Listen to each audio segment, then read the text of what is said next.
be more than human. Hello and welcome to the channel. My name is Joseph Carroll. I write under the pen name J.R. Carroll. And today I am going to be doing a review for Leigh Bardugo's Ninth House. Now, this is a book that um, I wasn't really, it was never on my radar until I kind of started to look into authors that weren't really in my sphere of influence. And Leigh is a um, you know super well known author of Six of Crows and Shadow and Bone. Um, so just super popular, very successful, and I seen that this was an adult, fantasy, kind of. I guess what they call it is dark academia is the genre that this book fits into. And I was like, you know what? I'm gonna give it a chance. I guess the sequel is gonna be coming out like mid next month. So I was like, well, I'll try out this book, and if I like it, then I can hit up the new book when it comes out. And so we start off. This is going to be kind of mostly non spoilers. I may throw, some stuff in here for context and whatnot. But this book, we, it kind of throws you right into a weird scene um, where our main character, Alex, is kind of involved in a man being dissected, and these people, I believe it is Skull and Bones, are reading his entrails, and so she's there to make sure that they keep him alive and don't mess him up too bad, I guess. Um, and that kind of leads into we learn that she is a member of what is called the Ninth House. And so the one really cool thing I think Leigh's done here is she has taken real life, like secret societies and places, and mystified them, which I really like that. I really like people using real places, real people, real entities, um, and just throwing magic on top of them. And it makes sense. Like, there's 8 houses, and each house kind of has its own type of magic that it does. Some are good at, kind of seeing the future, and so they can play the stock market. Others are able to like make people illusions and make people look different, and others are good at like sealing contracts and stuff like that. uh, Very like useful magic. But Our main character is this troubled, I believe, I want to say she's 20 years old, but she's kind of this troubled girl who, um, had some really bad stuff happen to her. And the reason why she's in the ninth house, which is a house that kind of oversees the other 8 and makes sure that they don't, um, you know, overblow their power or do dramatically bad things, or just randomly killing people with their magic. Um, but the reason she is in the ninth house is because she can see ghosts. And in this world, people, even magic people, aren't able to see ghosts without taking some kind of elixir or potion, drug, whatever you want to call it. Um, and when they do that, they can see them in a gray color, and that's why they call them grays.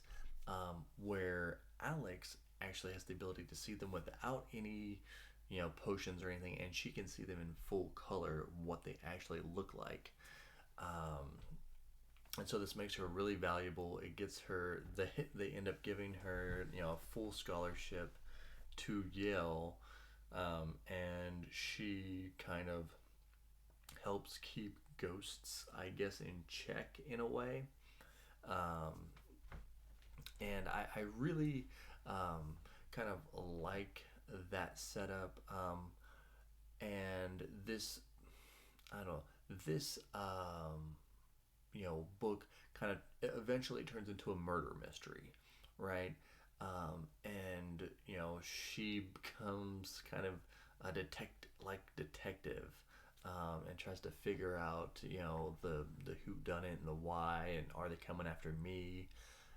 But uh, I really like, some people had some problems with this book, and how they said it was like really slow for the first half or so, which I believe is true, because she was I feel like if you see some of these scenes, and you can tell that she's setting up for the later books, because she mentions in passing, and we see scenes of like really powerful magic, but she kind of just blows over them and kind of like, oh, just oh yeah, people can shapeshift and this and that, where most of the magic that she shows is kind of not this really grandiose magic. Most of it is really useful, what, almost normal type of magic, you would say. um, Glamoring people and such and stuff. But she does show that there is like this really crazy magic off on the side. So that's why I think we're definitely going to get into more of that later. Um, and some people have some issues with her writing style, and you can definitely tell that she comes from YA, and especially at the beginning of this, it does kind of really feel that way. But then I definitely think the writing actually smooths out later, and you don't even really kind of notice that it's not from a normal adult fiction writer.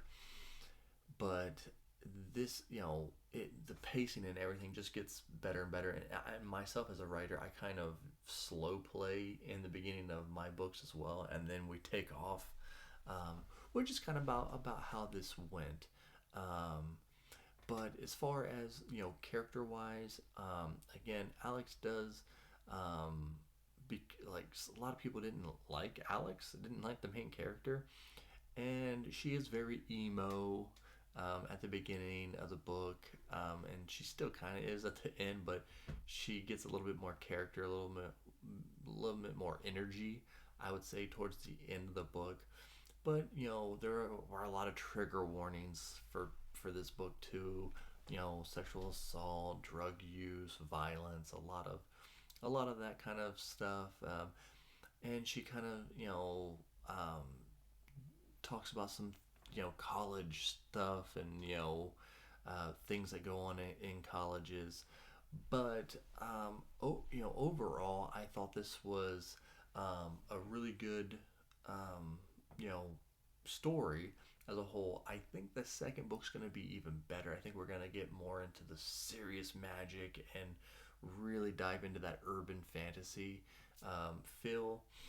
Um, I don't know if she's going to be bringing back a lot of the side characters, because most of the side characters were, just there to have a couple things happen to him so that Alex can be the hero ish kind of thing. But I do like that, characters die, characters get beat up.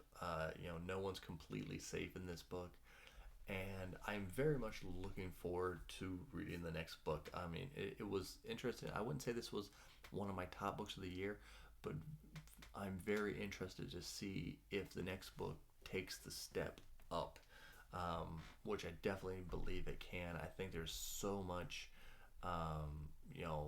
that she can build on from this, and use a lot of the things that she put into this book to make the second book super interesting. Um, so let me know in the comments if you have read this book, Or if this is a book that's kind of been on your radar, or an author, or like me, have you barely heard of her? Really, was she not in your wheelhouse? But I think if you like urban fantasy, you know, darker themes, this could be a book that you would enjoy too. And I'm gonna try to get that the second book. I'm gonna try to be one of the first people to put out a review for that, and I'm hoping, crossing our fingers, that it's gonna be a good one. So make sure you're subscribed, hit the notification so you get it as soon as I put it out, and I'll see you in the next one.